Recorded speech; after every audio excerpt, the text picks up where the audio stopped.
taking my time to look through it. But as for working out in Parliament, there's nothing. Oh, of course. Of course, it's part of parliamentary processes. I mean, you can decide to stay off. It's not new. It's happened in our Fourth Republic so many times. Sure. I was in the 8th Parliament, and it was a frequent feature in the 8th Parliament. So it's not new. Right. Others may disagree, but it's a tool that we have in Parliament. True. And then the minister came to fulfill a constitutional imperative.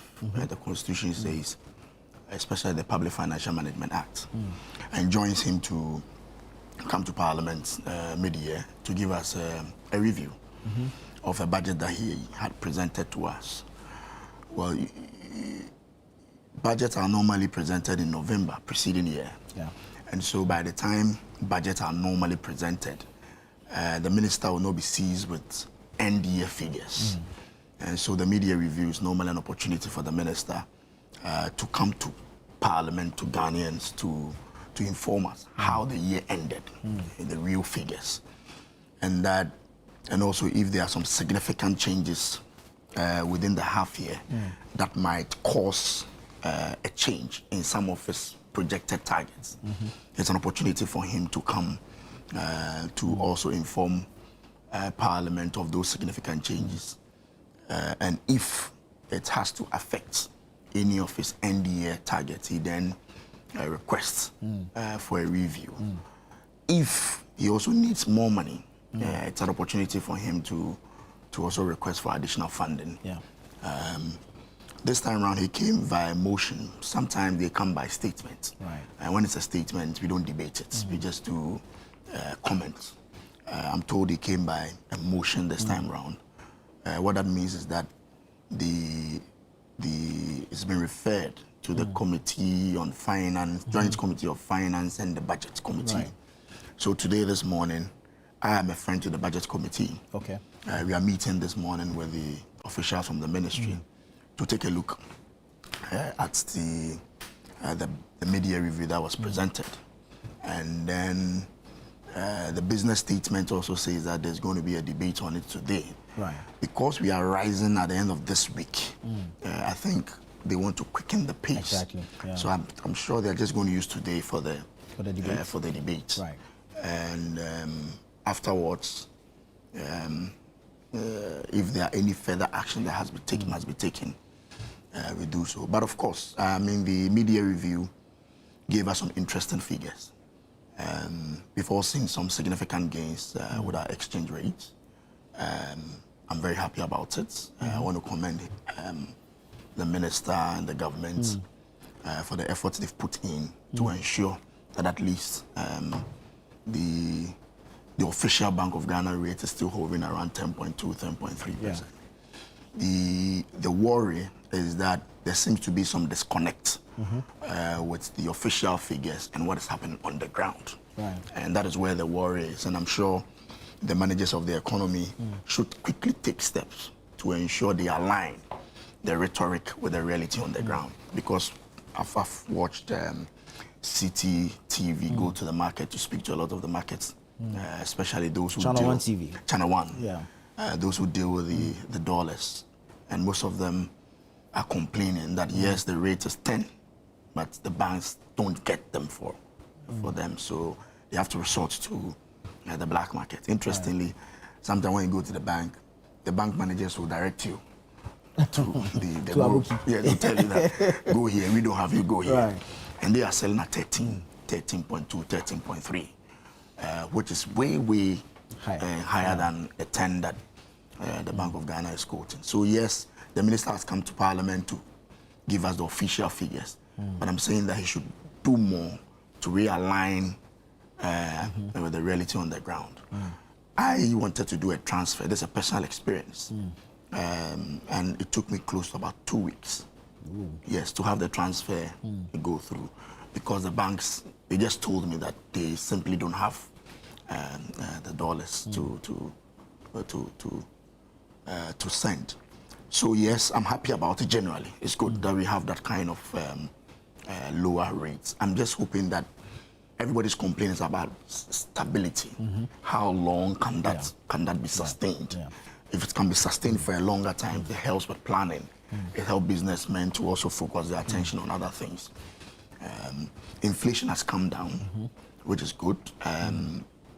Again, I've seen another disconnect with the drop in inflation and the prices on the market. Yeah. Some prices, and I must confess, some goods have had a reduction in their prices. Others have not. This morning I was listening to City whilst coming here, and some of the traders are saying it's very seasonal. The price reduction normally happens within this time, depending on the product in question. But whenever you have inflation drop, it's a good sign. But I'm saying that government should try as much as possible to ensure that it's reflecting. Because if you read the budget and say inflation has dropped from 20 to 14 or 13, but the price of goods are still the same on the market. Some even have gone a little bit higher. Does the government have control over prices of goods? That's a very interesting question. But government must find a way, because we have this open market system where prices are normally determined by the demand and the supply. Government will be handicapped, but that is why government also has a duty. I listen to Ato, I call him Ato because of the kind of relationship I have with him, when he was appealing to the traders to help government also in these circumstances, that once they've seen a drop in the inflation rate, it should reflect. Some of the traders are also telling you that they have stock that they've kept for some time, so they want to sell it off before they come back to the reality. I think the last time they met with the trader associations, they asked for 60 days, which I think should be ending August. Okay, so let's see how that pans out. But I'm just drawing their attention that the figures may look interesting when reading it, but if it doesn't reflect the reality, it becomes a challenge. Of course, he's a minister, he's a politician, so he dwelled more on the strengths of the budget, but he also didn't delve too much into the areas that everybody also wants. Some people also want to hear. Which are? Electricity prices have gone up by 17.2%. I'm sure he was not forceful on that point. That has also happened. Something also significantly happened on Thursday when he read the budget. When we returned on Friday, they had passed the Energy Sector Levies Amendment Act 2. So there was an Energy Sector Levies Act, ESLA. Then there was an amendment. Right. The first amendment. Which introduced the 1 cedi. Which introduced the 1 cedi. Not just the 1 cedi. It also introduced some 20 pesos on marine gas, marine oil. Exactly. Yeah. So marine oil, which was selling at 3 pesos per liter, was increased to 20. It was increased by 20 pesos. So it became 23 pesos. On Thursday, under a certificate of urgency, that 23 pesos has now also moved to 1 Ghana cedi, 93 pesos. Under a certificate of urgency, same Thursday. So immediately finished the budget, they tabled an amendment bill. It was the finance committee sat on it the same day. They reported back to the House, and they've amended what they amended just a month ago, and has pushed it from now original 3 pesos to 23 pesos. Now just 1 Ghana cedi, 93 pesos. These are some of the issues. Yes, these are some of the issues that, of course, he may not have hammered hard on it, but this is the reality. Don't forget that for the first time, tariff adjustment, electricity tariff adjustment, included in the calculation now is the cost of alternative fuel, which has been added to tariff adjustments. So apart from the 1 Ghana cedi, which we were told that is going to help to, in all intents and purposes, to purchase fuel to power our plant for the IPPs, there's another component of it that is also being charged on your electricity. So now whenever you go to buy electricity, you should know that you're paying for the fuel that is being used by this IPP. So these are some of the things, these are the normal, some of the conditions that other people are also going through. So when you're making a very good gain on your exchange rates, so let's say exchange rate used to be 1 Ghana, 16 cedi to $1. Now it has come to 10. So you're making some 6 cedis profit, that 6 Cedis profit that you are making, you are being told they are going to use about 17.2% of it to pay for electricity. Don't forget that Ghana Water has also increased by close to about 4 point something percent. So those are the real challenges that others are also going through. Significantly is the introduction of the Fees and Charges Act. Yeah. Government has tabled as part of the budget, media review budget, the Fees and Charges Amendment Act, which is going to see a 30 to 40% increase in all state agencies' charges. Right. And I'm sure my brother here may also make some comments because I think some of the fees affect his area. Right. So now passport acquisition, if you want to have Ghana card, all those things are going to see an increase on an average, 30 to 40%. These are also some of the challenges that Ghanaians are also going to face. But by and large, he came to fulfill a constitutional imperative. I'm sure today there will be frank debate about it. Yes, it's made some gains, but as I said, they should do more to ensure that the gains they are making is reflected in our pockets. Very well. Alikem. Yeah, I want to commence by first and foremost commending the finance minister for not only walking the talk, but for once in our over 8, 10 or decade, we've had a professional display of what is expected of a finance minister. He was not clad in white. He was not giving us Bible quotations. But that's what you wear matter. It does matter. It sure does. You and I know that when we see what is the symbolism of white in our community. Victory, basically. And what is the symbolism of black? To mourn. So when you have people deliberately clad constantly in white, giving you a certain narrative compared to... So I am happy. Well, what if that's just my favorite color? I mean, I like to wear white. So be it. But the accompanying Bible verses, which were a complete twist and total variation with the personality involved at the time that you and I knew, who has now been declared a fugitive. But I'm not sure that is a major matter for me, though. But it gave me some sense of relief that for once we have a finance minister who is very serious and taking Ghanaians seriously. Not one who was just thinking that he was governing with the Bible, he was doing everything with the Bible, and it was Bible quotations that were going to solve the problems of Ghana. And we must face this fact as people. I do not know how you felt as a media person that we had a finance minister before who at every moment was quoting Bible verses. But when even he had the opportunity to go outside, there was no single Bible quotation he put out to the whites out there. And so is it that he felt we were so gullible? But that aside, Honorable Ato Forson has demonstrated, like the Honorable MP said, a constitutional mandate or duty. And a mid-year budget is something that ought to be done in order to guide us and to inform us also from where we have come, where we have reached, which milestones we have been able to achieve, and where we want to head to. And yes, I am happy that he's been very frank with Ghanaians.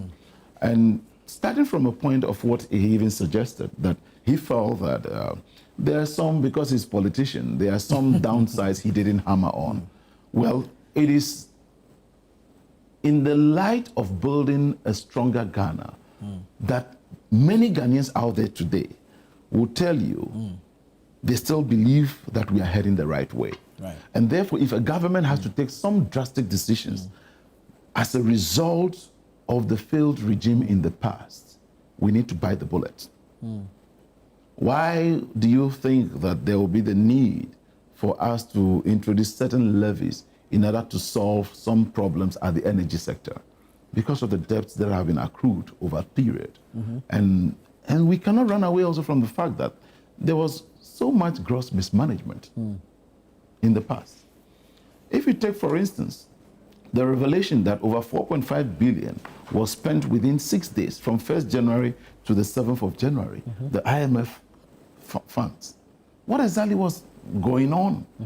And we had people in government who were so reckless that the the dissipation of the public purse was just their wanton behavior, and they didn't care at all. But thank God we have a president in John Dramani Mahama who is confronting the challenges that face Ghana today and feels that there's a need for us to reset this country. And resetting this country is not for the NDC. It is resetting not for only for the NPP. It is resetting for all of us Ghanaians and even the foreigners who find themselves in this country. And so I have very little to say, but just like he also alluded, very significant indices or evidence that we are heading the right direction with inflation dropping by the mere fact that efforts by the governor, the finance minister, and other major stakeholders, like the formation of the gold board, etc., have been able to hold the dollar stable for this period. Alone has saved us 150 billion in our public debt so far. And should that continue and we manage to even drop to a single digit, I am convinced that we'll be heading to over 250 billion, written off, not by virtue of us even paying, but by virtue of the potency of our currency. And you see, one of the other reasons, some of our market women and people, it is a reason why I wish that we again reintroduce some kind of state-led distribution of food items or state-led companies, which would actually cause for food prices and other things to be fairly neutralized to come to a lower level. Right. But you see, I understand some of these traders also, which we all should, because in a very long time, they have hardly come across a government or a system where the dollar drops this much. And so they have some form of uncertain feeling that, hey, this is not happening. Let's observe for a while. So you hear some saying, we want some 60-day period before we can do this. Some even said 30 days. And aside that, the other concern also has been that there are many who have also taken wares and what's the word? Stocked them. Yeah. And so if I have gotten for my items at maybe X amount, let's say 10 cedis, and at the prevailing rate at the time, and prices have gone down, if they should all immediately also reduce their prices, they will run at a total loss. And so it is sometimes, some way, somehow, understandable that appreciably, for a certain period of, let's say, the 30 days, 45-day period, these things will normalize. But it also depends on the purchase power of the Ghanaian. And so if the Ghanaians' purchasing power now seems to be more potent, then they can now see the need to go in there and buy 5 cartons of drinking water instead of the 3 they usually buy. It is also the reason why you now walk to shops in the ShopRite or other places, and they have begun running promos, discount sales. It is not because their things are reaching expiry and all that, but it is because they have also seen the significant drop in the potency of the dollar vis-a-vis our local currency. And therefore, they also see the need to drop their prices. And so one way of doing that, because of some of the uncertainties, is to introduce discount sales, so that they still are saying, we are selling it at X amount, but we are giving you a discount which makes it Y amount. And so if after a period they also realize the consistency in the currency drop, then they can now say, let's now maintain. Is it sustainable? Especially now that the IMF is asking that we watch the level of injection of Forex in the system. It is one of the major reasons why I have consistently had so much confidence in Dr. Atuforsen. To tell you the truth, he knows what he's doing. And he is not one of those who would want to be gerrymandering or looking out for mantras or jargons to use to define a situation or what has been done. And you could tell he just wants the work done and let Ghanaians be the referees themselves. Get out there, and every Ghanaian, and when I mean every Ghanaian, those of us sitting here are examples ourselves. When you go out to the market or you go out to make certain purchases, where gallon of oil or whatever that used to be, maybe 1,200 cedis, suddenly has dropped to 900. I recall a lady at Forestry Commission who was in my office, and she's into pastries. She said she sent her sister to the market to buy flour. I've forgotten the pricing, but according to her, it was supposed to be either 900 or 1,000 cedis for something, for the sack. For the sack. When the money she gave the sister was to buy either half or one. Only for the sister to call her and said the price had dropped and it was very, very low. Yeah. And the money she gave her could rather buy 2 sacks. Right. So she couldn't believe it. And she said she should buy the 2 sacks and ring it. Right. She bought the 2 sacks, brought it, and immediately she took money out to go and buy another. And these are the little things that matter to the Ghanaian on the street. And that is why when he said that there should be that correlation, so it reflects more in the pockets of the people, it reflects more on the streets. That is the intention, that is the motive, that the Ghanaian will feel the relief of a government applied and feels that there's a need for us to do everything to make sure that they do things. And that is why I found it very worrying when I realized that over 4.5 billion was spent within 6 days from the first day of January to the day of handing over. What exactly? Right. People should be. We should begin to be taking people through the process. Elike, thank you. Elvis, I'll come to you on your take on the budget, but let me take a break here. This is Breakfast Daily. Stay with us. When we come back, we'll hear from Elvis, and then we'll go around the table one last time on the budget issue, and then we can move on. Stay with us. We'll be right back.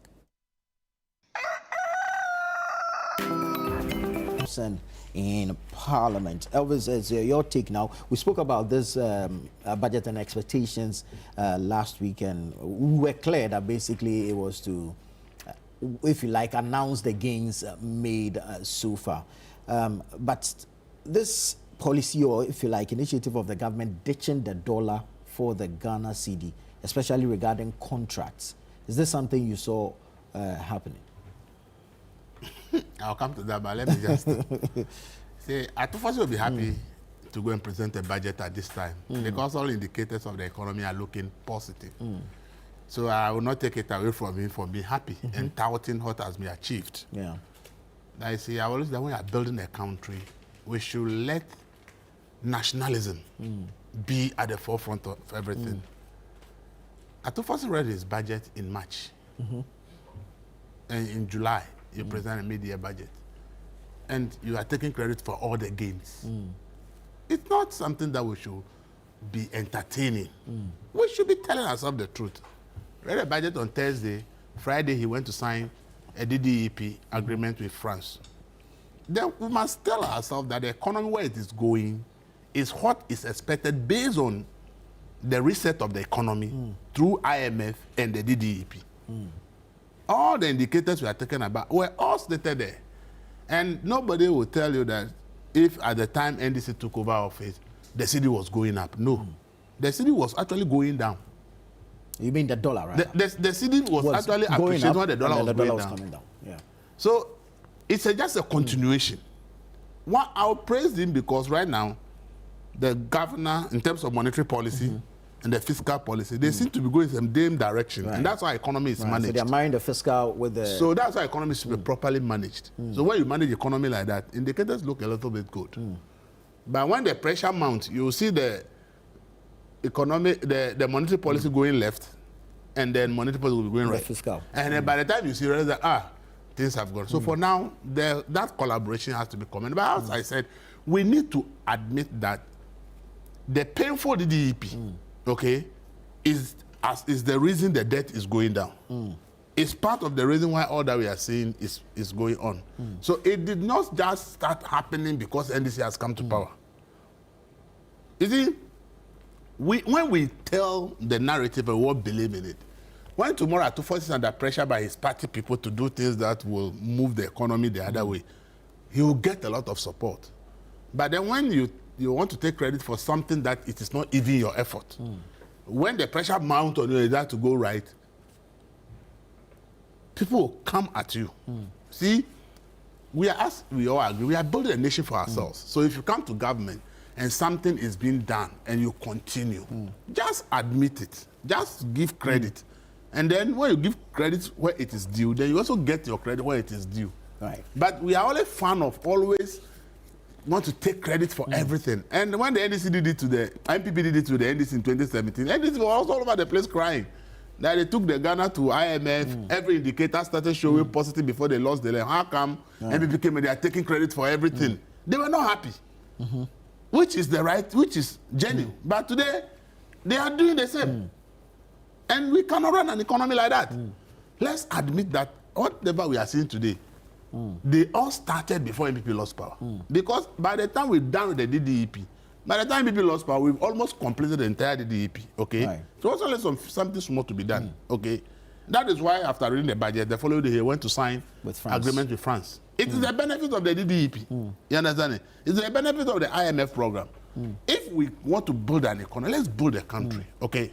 And then we all be saying, this is what is happening. You see, right now, IMF says, reduce the dollar injection. All of a sudden, businesses are complaining when they go to, but they don't get the money. Because the bank don't generate dollars. Right. Every foreign exchange has to go to the central bank. Right. And therefore, if there will be dollar in the bank, it has to come from the central bank. So if the IMF now put fire on your buttons and say, reduce the injection, the amount you are giving to the banks will reduce. True. And if it's reduced, if people go to the bank, they can get the dollar. And if they can't get the dollar at the bank, then they have to look for individuals who have it or wherever they can get it. And that is where the rates go up. Because the person you are going to give you the dollar says, yes, Bank of Ghana says this. If you want the Bank of Ghana, go to the bank. And you go to the bank and there's no dollar. There's no dollar. So me, if you want to buy from me, this is what I have. You see, I'm saying all this because, you see, we have to insulate ourselves from certain things. That will help all of us. In 2012, 2013, we had a similar situation. In fact, after the time we ran to the IMF in 2014, our import cover was less than 9 days. We depleted our entire reserves. Why? Government has bills to pay. And government estimates that I'll make revenue from this, that to pay. But the moment that is affected and the revenue doesn't come, we have to start going to a reserve to make the payments. What happened in 2013 was commodity prices crashed. So all the estimates of government in terms of revenue had gone. In fact, oil prices dropped to $30 a barrel. And the public was agitating that we should enjoy the benefit. Tekwe said we can't enjoy the benefit. Because the gold and cocoa and the rest that we owe, everything is down. The oil itself, the projection for revenue is down. So he can't reduce fuel price at that time. He needs to make that money to be able to support the budget. Okay? And that's what sent us to the IMF. Because once commodity prices crash, Ghana's economy is in trouble. Because about 80% of the exports from this country are from just raw materials like gold, cocoa, diamond. That is where we get the money. So once we have that problem, there's a problem. That's how we ended up in the IMF. Why did you go to the IMF again? When COVID came in, the expected revenues that the state expected, all of them reduced drastically. Meanwhile, additional expenditure has to be made. All of a sudden, we saw our economy going in a certain direction. We have to run back to the IMF. So when the IMF is cautioning us that, look, if today gold and cocoa are going up so how much that you are making more money, keep more in your reserves instead of using it to back your currency. In 2023, we spent $1 billion to back the currency in terms of artificially shoring it up by intervening in the market from the central bank. In 2024, from January to September, we spent the same $1 billion, thinking we can manage it. But because election was coming, and then everybody was complaining about the exchange rate, the governor said, I can bring the dollar to 10 if I want. The people challenged him. He said, okay, we'll see what will happen. The central bank put in $2 billion in October. That is how come the cedi dropped from 16 to 14.7 at the end of December, and even January continue going down before the NDC took over. Right. So that $2 billion effect on the cedi was there because then the bank put so much to the bank that when people walk to the bank saying, I want dollar, it is there. It's out there. So the rate that the central bank is determining, people can get it at the central bank, at the commercial banks. And that's what led to the cedi coming down. The cedi's dropped within that time and saved the state about 110 billion. Okay. So then the NDC came and they realized that, look, if we don't inject more, just as the previous government started, the cedi will continue to go back. So per the IMF's report, 1.4 billion was generated in the first quarter. We've not even seen the second quarter. So it's possible that by now we have injected about 3 billion to support the local currency. And the IMF says, look, yes, it's your money. You want your currency to be strong, but see, the base for currency being strong is not injecting dollars into it. It's about productivity. But if you're not doing productivity, you are exporting raw materials, gold, cocoa, and the rest, and their price is going up, you're making more money. You don't know when there will be a possibility of a crash. So the best thing is, instead of using it to support the currency at this time, reduce the intervention to support the currency, but rather put more money in your reserve. Okay. So that in the effect that tomorrow we wake up and then these prices crash on the world market, pay your bills for revenue that you expect that will not come. You can manage because you have enough in your reserve. And then maybe doing regular interventions to be able to support your currency can also be done. And therefore reduce the intervention. You see, when the intervention, what it means is that the banks expecting the dollars from the central bank has reduced because if IMF says you have to reduce because now you're under a program with them. So it means that if the banks have the dollars, they'll give it to you. But if they say, we don't have it. The central bank has not given me a dollar. And now there's a complete reporting system. So any amount given to you by a commercial bank, whoever the money has been given to and all that, and their documentation you have to submit to central bank.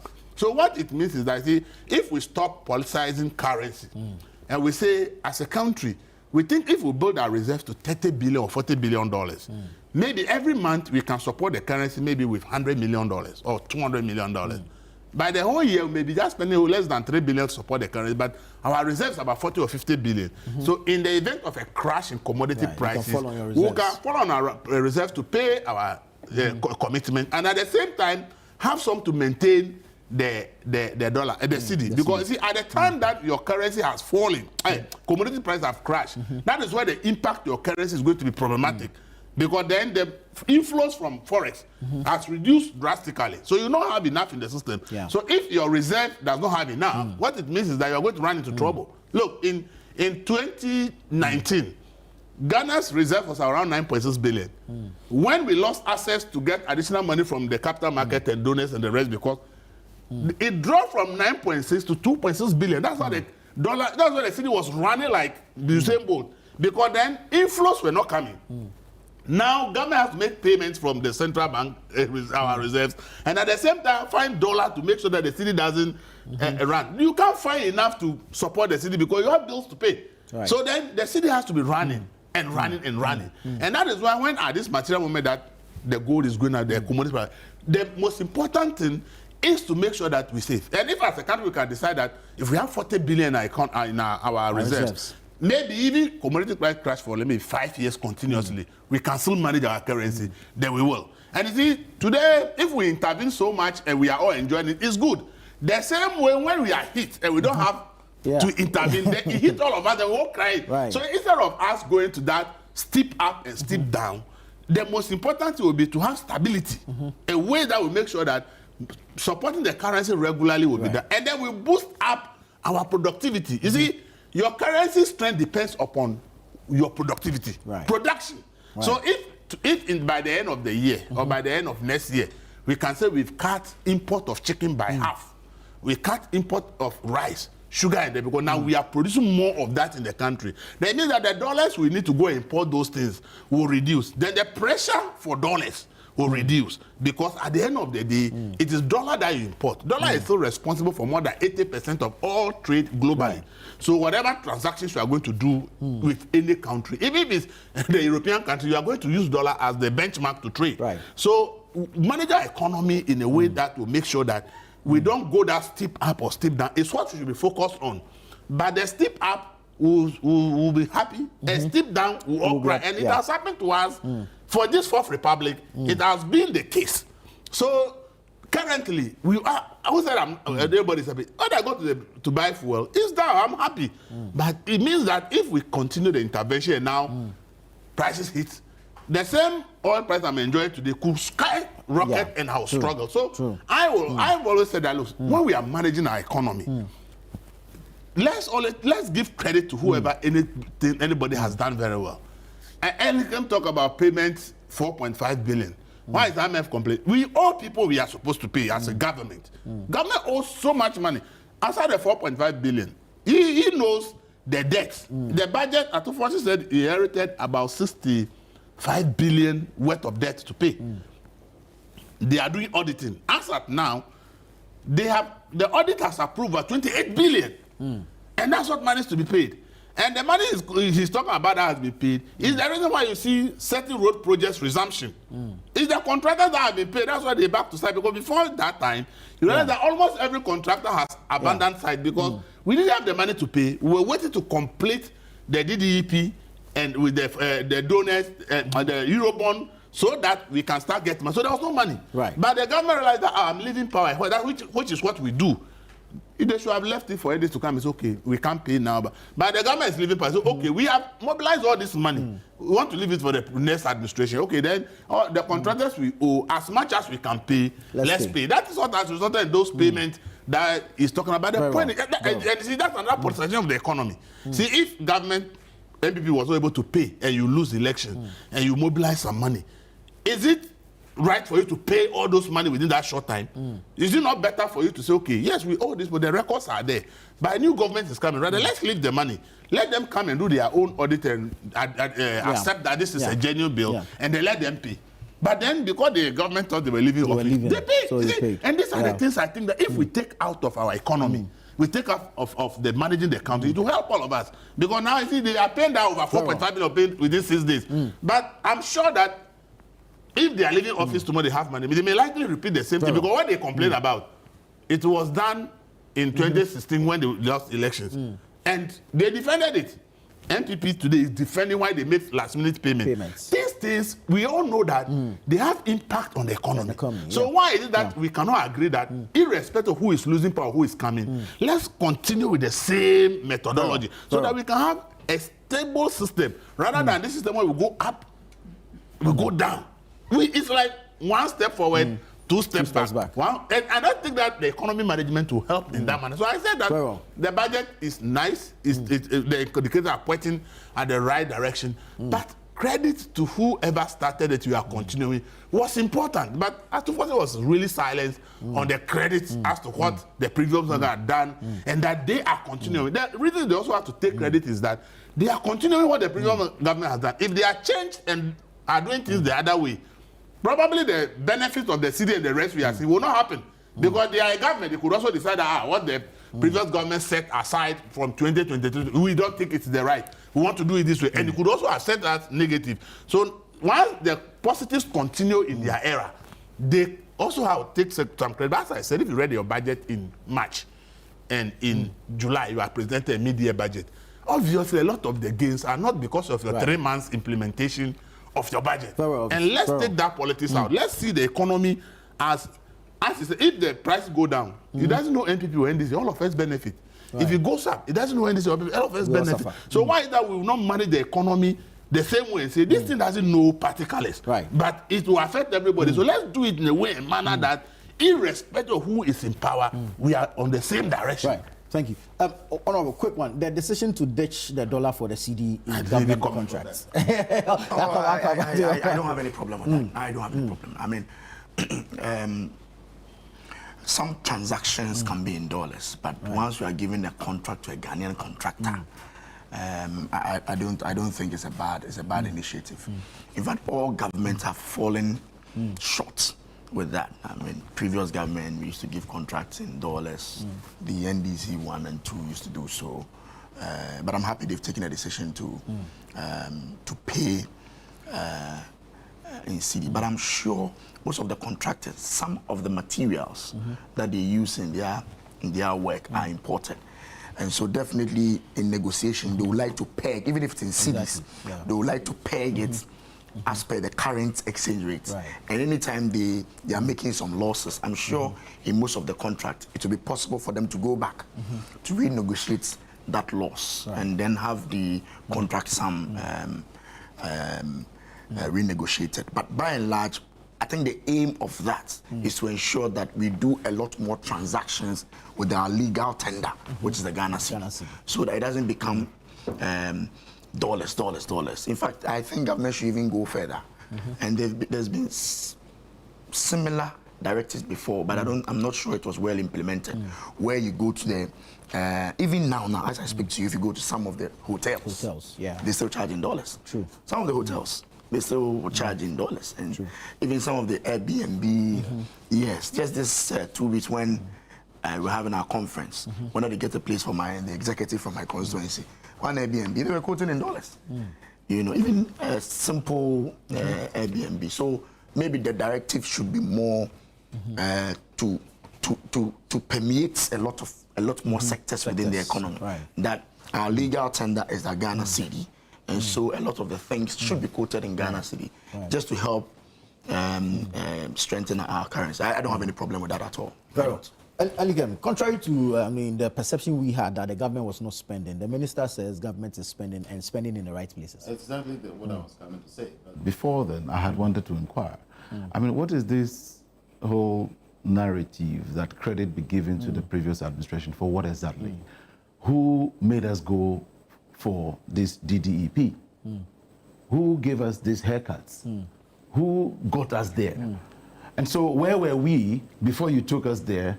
And was it not evident enough that there was reckless misconduct? There was misappropriation. There was no recourse for processes. Are we not even finding out now that this whole gold for oil, whatever, was just money's being thrown somewhere amongst other things? And you think we should treat these matters with velvet gloves when somebody mounted stage in a jocular manner and was telling you and I that he has arrested the dollar or the cedi and given the key to the IGP? Let's stop. Let's see. This is pure hypocrisy. There were people who were just praising themselves in self-denial of they being misfits in handling this economy for 8 years. And you want us to now believe that it is just by reason of this process of the DDEP that has resulted in the gains that this government is making? I take total exception to it. And just to put that in tandem with what you were saying, there were very rife speculations that Atuforson was not spending, government was not spending, and that was why the dollar was performing, amongst other things. He has demonstrated that he knew where to spend.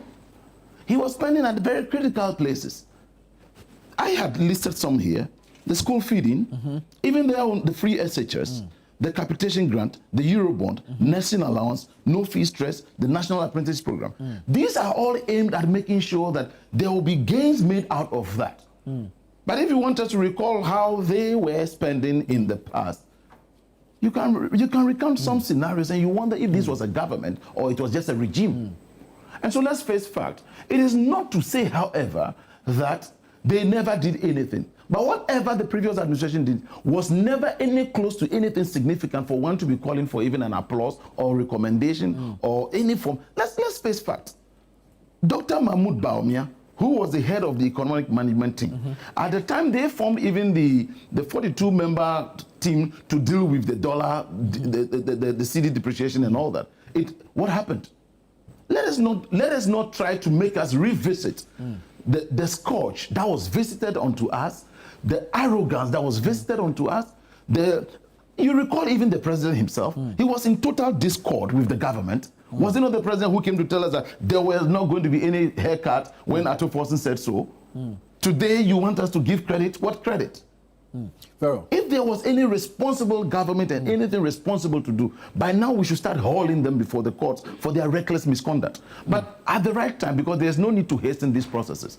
Look, let us face fact. There's a government in place that is doing the right things. And it is not even trying to take credit for what it is doing. It is only saying that it is doing what is expected or it is mandated to do. And so in the discharge of that duty, where again lies the coming into force of need to give credit to a previous regime for what exactly? Who took us to the DDEPs or for us to have the haircuts? And so Atuforson has just demonstrated that unlike the square peg we had in a round hole in the past, he is not one. He is very focused, determined, and understand the root causes of our problems. Recall, for instance, when Bank of Ghana was requesting for some further financing, what did he tell them? That your assets are well enough. You can find a way to even make some money out of that. That is pragmatic and professional discharge of duties. And so if we do not take these things, I'm not sure that we are rather making headway. It is just rather trying to find avenues to say credit is due everybody. Yes, everybody played a role. Even the person who sits aloof and does nothing has also played a role by not doing anything. Thank you. Elvis, back to you. The Adam's argument is just the same politicization. The point is that he's creating a picture of people who they miss money. what is the state of the economy in 2019 before COVID? It was far, far better than whatever NPP inherited from the NDC. So if you are saying that they managed the economy reckless, that means that from 2022 the economy should have gone reverse. But the economy never went reverse. The economy was moving in the positive direction. Go and check the 2019 figures before 2020 COVID came. Yeah. So this argument is, yes, there are instances you mentioned. As you said, at the right time, those who have done the wrong thing, let them go to the court and let the court speak on the issue. But the collective work done, you can't take the credit. Is this saying that Atufosin we can say that without DDEP, without the reset of the economy, these figures can be achieved in 3 months or 6 months? It is not possible. Unless you not look at the economic figures we are talking about. So if the situation is bad, yes, they were in government when it was bad, and they took steps to correct it. And you said they should not be given credit. Right. How on earth will you say they should not be given credit because it happened under during their time? Touch on the CD for contracts for me. No. I think it's our legal tender is CD. So it's just a reiteration of what the norm should be.